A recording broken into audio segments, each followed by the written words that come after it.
ఒక చిన్న గ్రామంలో ఒక పేద ముసలమ్మ ఉండేది. ఆమెకి ఎవరూ లేరు. రోజూ అడవికి వెళ్లి కట్టెలు తెచ్చి అమ్ముకుని జీవించేది. ఒకరోజు నది దగ్గర కట్టెలు ఏరుకుంటుండగా ఆమెకు ఒక చిన్న తాబేలు కనిపించింది. అది చాలా బలహీనంగా కనిపించింది.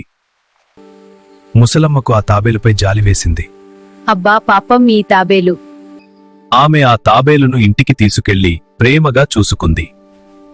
ఆ తాబేలుకు మందులు వేసి తినడానికి తిండి పెట్టి చాలా ప్రేమగా చూసుకుంటుంది. కొన్ని రోజుల తర్వాత ఒక అద్భుతం జరిగింది. ఆ చిన్న తాబేలు ఒక్కసారిగా బంగారు తాబేలుగంట మారిపోయింది. ఆ బంగారు తాబేలు ప్రతిరోజూ ఒక బంగారు నాణెం ముసలమ్మకిచ్చేది.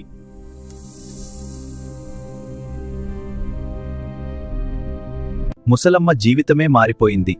రోజుకు సరిపడ కూరగాయలు తెచ్చుకొని జీవించేది. అత్యాశపడలేదు, మంచిగా జీవించింది.